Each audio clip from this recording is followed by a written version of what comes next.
तो silo theorem पर problems का यह सेकंड पार्ट है। इससे पहले जो है 4 वीडियोस सीलो थ्योरम पे ऑलरेडी आ चुके हैं। First theorem, second theorem, third theorem और उसके बाद प्रॉब्लम्स पार्ट 1। ठीक है, इस पार्ट में मैं आपको बता दूं कि कुछ CSI और नेट के क्वेश्चंस आपको देखने को मिलेंगे जिसमें एक से अधिक ऑप्शंस भी ट्रू है। कुछ बहुत ही शानदार थ्योरम्स स्टेटमेंट के रूप में यहाँ पे हम उसको हाईलाइट करेंगे, जिसका यूज़ आप दूसरे क्वेश्चंस में भी कर सकते हैं। और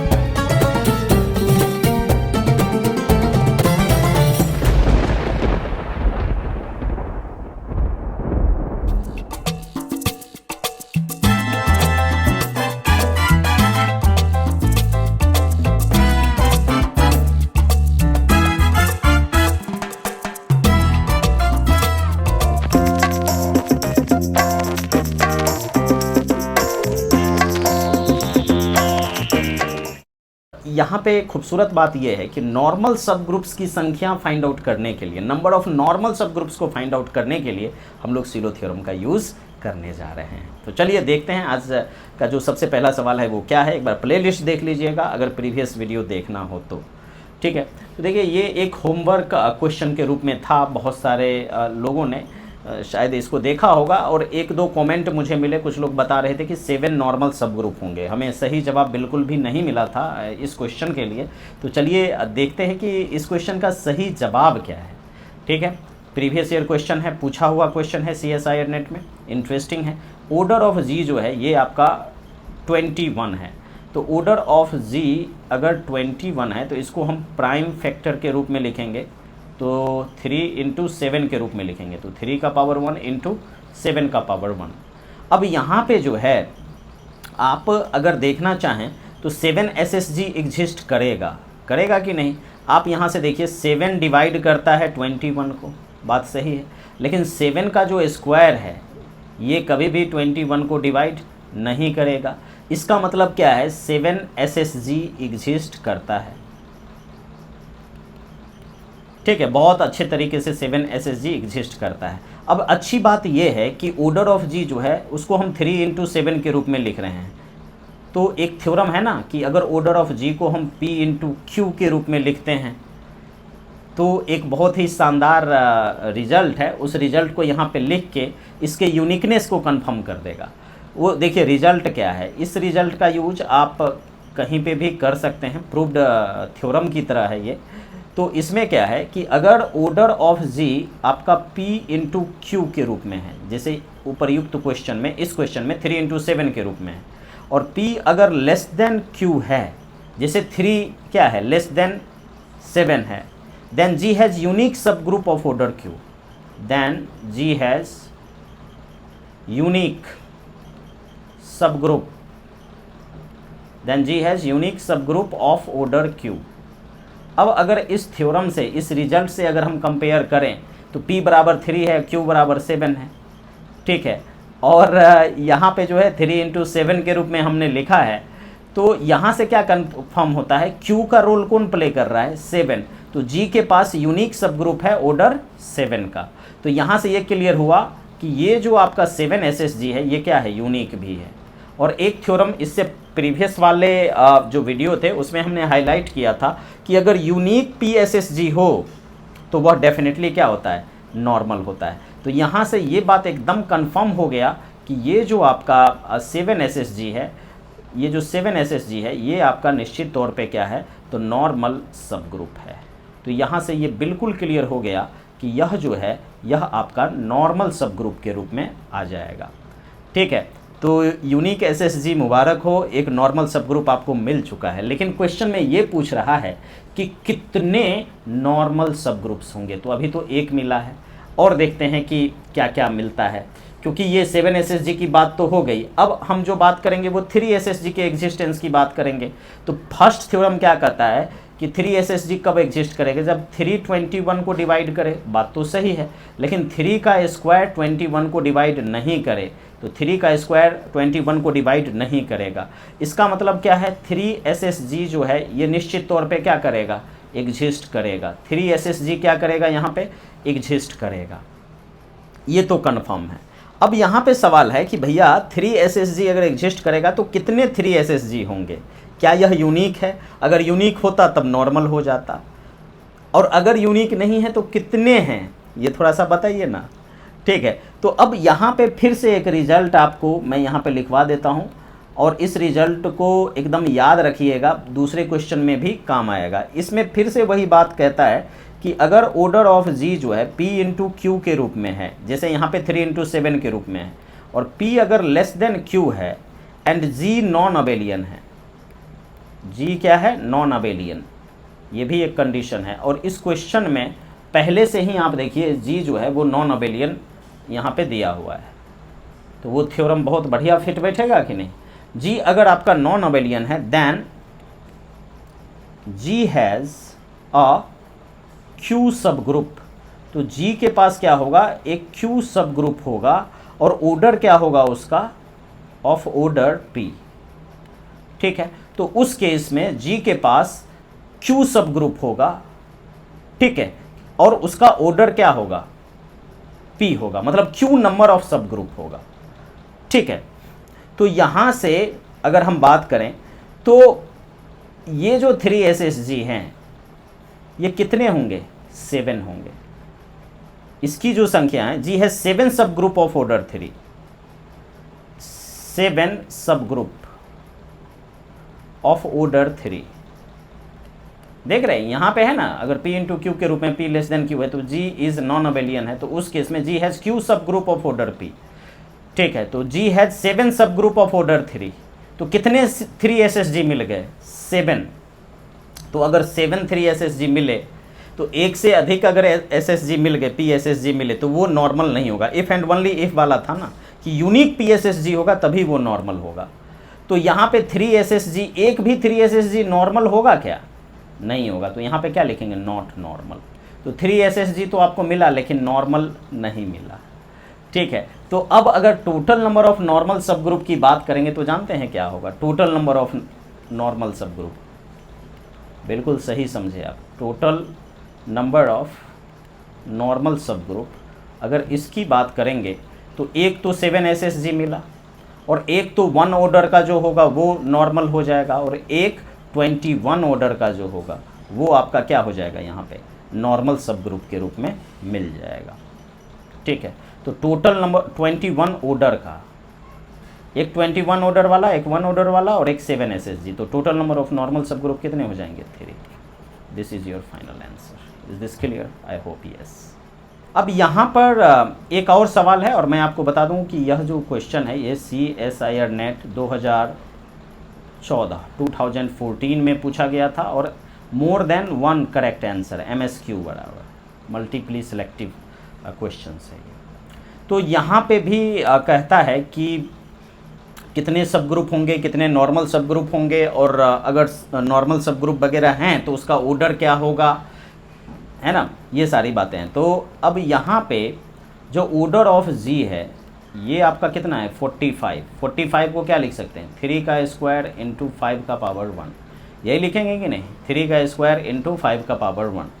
अब यहाँ पे बात करें 3SSG की बात कर सकते हैं, 5SSG की बात कर सकते हैं। तो यहाँ पे देखिए 3 का स्क्वायर यानी 9 जो है ये ऑर्डर ऑफ G को बढ़िया डिवाइड कर रहा है, बट 3 का पावर 2 प्लस 1 यानी कि 3 का पावर 3 ये ऑर्डर ऑफ G को डिवाइड कर ही नहीं रहा है। इसका मतलब क्या है कि 3SSG जो है ये डेफिनेटली क्या करता है, एग्जिस्ट करता है। 3SSG एग्जिस्ट करता है, ऑफ ऑर्डर उसका कितना हो जाएगा, 9, 3 का स्क्वायर यानी कि ऑर्डर 9, यानी कि 9 ऑर्डर का 3SSG डेफिनेटली एग्जिस्ट करता है। अब यहाँ पे सवाल है कि अगर 3SSG एग्जिस्ट करता है तो उसकी संख्या कितनी होगी, तो उसकी संख्या के लिए क्या है, 1 प्लस 3 के, ये किसको डिवाइड करना चाहिए, ऑर्डर ऑफ G को डिवाइड करना चाहिए। ठीक है, और यहाँ पे जो K है ये K क्या सब है, 0 है, 1 है, 2 है एंड सो ऑन है। तो अगर हम यहाँ पे K बराबर 0 को इसमें रखते हैं तो 1 क्या करेगा, ऑर्डर ऑफ G को डिवाइड करेगा। इसका मतलब क्या है कि G हैज़, और इसके अलावा और कोई K पॉसिबल है क्या, K बराबर 1 रख लीजिए तो 4 आ जाएगा, K बराबर अगर हम 2 रखें तो क्या आ जाएगा, 7 आ जाएगा, जो कि 45 को डिवाइड नहीं करने जा रहा है। के बराबर अगर हम 3 रखते हैं तो 10 आ जाएगा, जो कि नहीं करने जा रहा है। तो यहाँ पे जो है निश्चित तौर पे अगर हम देखें तो 9 ऑर्डर का यूनिक 3 SSG है, यही एक पॉसिबिलिटी है। तो यूनिक 3 SSG हो गया of order 9, 3 SSG of order 9। Silo P सब ग्रुप के रूप में हमें यूनिक मिला है, तो ये डेफिनेटली क्या हो जाएगा, नॉर्मल भी होगा, नॉर्मल सब ग्रुप भी होगा। तो यहाँ से 2 ऑप्शन तो बिल्कुल सही हो गया कि जी है जो सब ग्रुप ऑफ ऑर्डर 9 एंड जी है जो नॉर्मल सब ग्रुप ऑफ ऑर्डर 9। तो ये दोनों बात तो बिल्कुल कंफर्म है। अब हम लोग एग्जिस्टेंस ऑफ 5 SSG की बात करें, तो 5 SSG की बात करें तो 5 का पावर 1 ऑर्डर ऑफ जी को डिवाइड कर ही रहा है, लेकिन 5 का पावर अगर आप 2 कर दीजिएगा तो ये ऑर्डर ऑफ जी को डिवाइड नहीं कर रहा है ना। तो इसका मतलब है कि 5 SSG निश्चित तौर पे आपका एग्जिस्ट करेगा, बहुत बढ़िया से 5 SSG एग्जिस्ट करेगा। अब ये है कि भैया कितने 5 SSG होंगे, तो फिर थर्ड थ्योरम क्या कहता है, 1 + 5 के किसको डिवाइड करना चाहिए, ऑर्डर ऑफ जी को। तो अब यहाँ पे के आपको 0 1 2 3 ये सब लेकर के देखना है जो ऑर्डर ऑफ जी को डिवाइड करें, तो के बराबर 0 ही फिट बैठता है, क्योंकि 1 डिवाइड कर देगा ऑर्डर ऑफ जी को। इसके अलावा के कुछ भी रखेंगे तो वो प्रॉब्लम होगा। इसका मतलब क्या है कि हमारे पास यहाँ पे क्या है, 5 SSG जो है ये भी यूनिक है, ये भी क्या है आपका यूनिक है, और यही कारण क्या है, ये आपका नॉर्मल हो जाएगा। तो यहाँ से चलिए एक बात और एकदम क्लियर हो गया कि यहाँ पे जी हैज नॉर्मल सब ग्रुप ऑफ ऑर्डर 5, ये बात भी सही है। अब ऑप्शन ए के लिए जो है ना थोड़ा सा अपने को मशक्क़त करना पड़ेगा। तो चलिए अब ऑप्शन ए के लिए थोड़ा सा यहाँ पे समझने का प्रयास करते हैं। देखिए हमने देखा कि जो सब ग्रुप है वो ऑर्डर 9 का मिला, या जो सब ग्रुप है वो ऑर्डर आपका 5 का मिला यहाँ पर, ठीक है, नॉर्मल सब ग्रुप। अब अगर हम यहाँ पे देखें तो ऑर्डर ऑफ एच अगर हम 9 ले लेते हैं, तो हम सब बहुत अच्छे से जानते हैं कि या तो हमारा ये एच जो है ये आइसोमॉर्फिक होगा Z9 के, या फिर यह जो H है यह आइसोमॉर्फिक होगा किसके, Z3 क्रॉस Z3 के। यही 2 पॉसिबिलिटी है ना, ठीक है। और अगर हमारा ऑर्डर ऑफ के एक दूसरा सब ग्रुप 5 ऑर्डर का भी नॉर्मल सब ग्रुप एग्जिस्ट कर रहा था, तो हम मान लेते हैं कि ऑर्डर ऑफ के अगर 5 है, तो यहाँ से ये चीज़ क्लियर हो जाएगा कि के जो है यह आइसोमॉर्फिक होगा किसके, Z5 का। और अभी हमने देखा कि H और K ये दोनों नॉर्मल इन G थे, क्योंकि 5 ऑर्डर वाला भी 9 ऑर्डर वाला भी, ये हमने यहाँ पे देख लिया था। और एक चीज़ देखा कि H और K में अगर कुछ भी कॉमन था तो वो सिर्फ और सिर्फ क्या कॉमन था, आइडेंटिटी। H और K में अगर कुछ कॉमन था तो क्या था, आइडेंटिटी। तो यहाँ से हम क्या कर सकते हैं, यहाँ से हम क्या कर सकते हैं, जब ऑर्डर ऑफ एच के की बात आएगी तो ये क्या हो जाएगा, order of H into order of K divided by order of H intersection K, ठीक है, ये ऑर्डर ऑफ, ठीक है। तो यहाँ से क्या क्लियर हो जाएगा, ऑर्डर ऑफ एच इंटू के, और एच इंटू के से तो हमने जी को डिनोट किया है, तो ये तो 45 है, और इसका ऑर्डर तो 1 हो जाएगा क्योंकि एच इंटरसेक्शन के में सिर्फ एक एलिमेंट है। तो order of H into order of के जो है ये आपका क्या हो गया, 45 हो गया, ठीक है।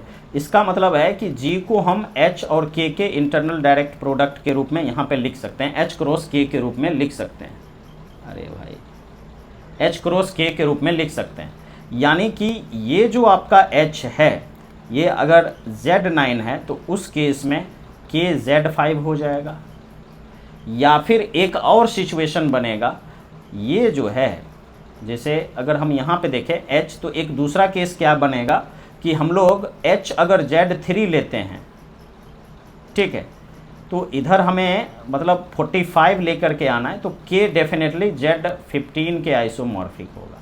तो यहाँ पे 2 पॉसिबिलिटी है, ठीक है, और आपको उस ऑप्शन में कंफर्म करना है कि उसके पास 9 ऑर्डर का एलिमेंट है, ये है, लेकिन यहाँ पे हमारे पास दो पॉसिबिलिटी आ जाती है, और अगर हम इस पॉसिबिलिटी को लेकर के आगे बढ़ें तो इस केस में जी के पास क्या कह रहा है यहाँ पे क्वेश्चन में, G has N element of order 9। तो अब यहाँ पे दो पॉसिबिलिटी है कि जी हमारा क्या क्या हो सकता है। तो Z9 क्रॉस Z5 और Z3 क्रॉस Z15, क्योंकि 45 ऑर्डर का है तो ये दो पॉसिबिलिटीज़ आई। लेकिन अगर मान लीजिए ये पॉसिबिलिटी है तो यहाँ पे Z3 है, यहाँ पे Z15 है, ठीक है, तो 9 ऑर्डर का एलिमेंट तो इसके पास होगा नहीं, ठीक है। इसका क्या मतलब हुआ कि आप कंफर्म नहीं कह सकते कि जी के पास एक एलिमेंट होगा ही 9 ऑर्डर का, ये कंफर्म बात नहीं है, क्योंकि एक से अधिक पॉसिबिलिटी है, इसीलिए ये ऑप्शन नहीं होगा। तो इसका करेक्ट आंसर क्या हो जाएगा, BCD। So I hope you got it. और जो आपका होमवर्क क्वेश्चन है वो निश्चित तौर पे यहाँ पे है, you should try your level best. यहाँ पे जो है जी आपको क्या दे दिया है, एक सिंपल ग्रुप दे दिया है, कितने ऑर्डर का, 60 ऑर्डर का। तब यहाँ पे आपको बातें बतानी है कि कितने मतलब जो है सब ग्रुप्स होंगे, सिलो 5 सब ग्रुप्स, 3 सब ग्रुप्स। मैं यहाँ पे एक हिंट देना चाहूँगा कि 60 ऑर्डर की जब बात की गई है ना, तो आप ऑल्टरनेटिंग ग्रुप A5 ले लीजिए और इस पे आप एग्जाम्पल्स, इसको जो है एग्जाम्पल्स के तौर पे आप यूज कीजिएगा, तो जो सही आंसर है वो आपको मिल जाएगा। तो जो सही आंसर है उसको कमेंट सेक्शन में करें।